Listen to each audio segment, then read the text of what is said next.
طالب حسین اتاری عرض کر رہا ہوں۔ امیر علیہ سنت کی بارگاہ میں عرض ہے کہ معاشرے میں کچھ لوگ غریبوں کو حقارت کی نگاہ سے دیکھتے ہیں اور اپنے مال پر، اپنے گھر پر اور اپنی اچھی صحت پر تکبر کرتے نظر آتے ہیں۔ یہ ارشاد فرمائیں کہ یہ معاشرہ تکبر سے کیسے بچ سکتا ہے؟ تکبر یہ بہت بری بلا ہے، اور جس کے دل میں رائی برابر تکبر ہوگا وہ جنت میں نہیں جائے گا۔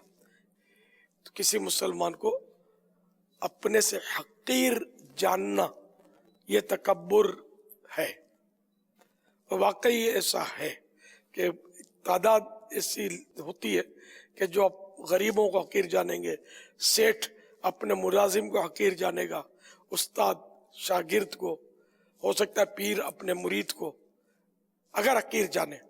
جو بھی تکبر کرے گا وہ کوئی بھی ہو، پیر ہو، استاد ہو، عالم ہو، جاہل ہو، سب کے لیے تکبر تو ہلاکت خیز ہے، سب کے لیے برباد کرنے والا ہے۔ اور یہ اگر واقعی تکبر ہے کسی نے کیا تو وہ تو جہنم کا حقدار ہے۔ ایسا ہم سب کو بچنا چاہیے، اور اپنے سے جو نیچے ہیں ان پر شفقت کرے، پیار کرے۔ امام غزالی علیہ رحمۃ اللہ الوالی نے بڑی پیاری بات کہی کہ آقا کو چاہیے کہ کبھی کبھی نوالا گھی میں تر کر کے اپنے ہاتھ سے اپنے غلام کے منہ میں رکھ دے۔ تو اب چلو آقا اور غلام کا وہ دور نہیں ہے، تو سیٹھ کو چاہیے کہ ملازم کے ساتھ ایسا کرے، استاد کو چاہیے کہ شاگرد کے ساتھ بھی کبھی ایسا موقع بنے تو اس طرح کرے۔ یعنی واقعی اگر کوئی نوکر بددیانت بھی ہوگا، برا بھی ہوگا، اور آپ نے اس کو رکھنا بھی ہے، اور اس کے ساتھ آپ شفقت کا برتاؤ کریں گے، پیار کریں گے اس کو، تو عین ممکن ہے کہ آپ کا پیار جو ہے نا اس کو غیرت دلا دے اور وہ آپ کو نقصان نہ پہنچائے۔ تو تکبر کرنے والوں کو قیامت کے دن ذلت اور رسوائی کا سامنا ہوگا۔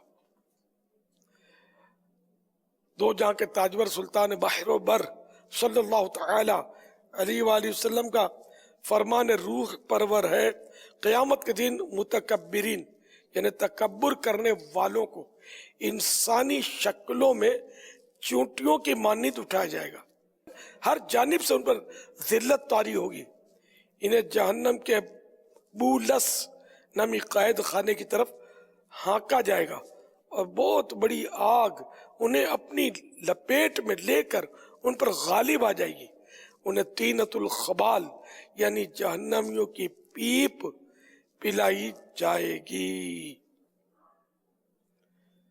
ہر ایک کو چاہیے کہ اپنے اوپر غور کرے کہ کوئی چھوٹا آدمی جیسے پڑھا، تعلیم میں بھی کوئی طالب علم ذہین ہوگا اور کوئی طالب علم کم ذہین ہوگا، تو ذہین جو ہے نا اپنے آپ کو کچھ سمجھے گا، اور جو کم ذہین ہے اس کو حقیر جانے گا۔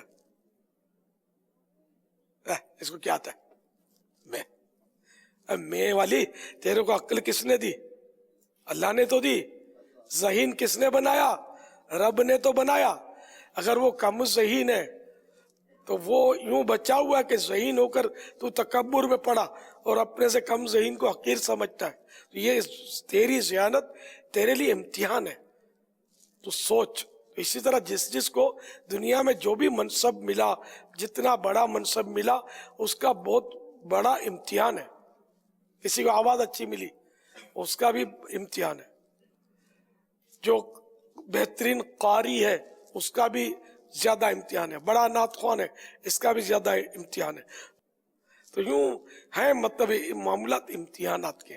اللہ کی خفیہ تدبیر سے سب کو ڈرنا چاہیے، تکبر نہیں کرنا چاہیے۔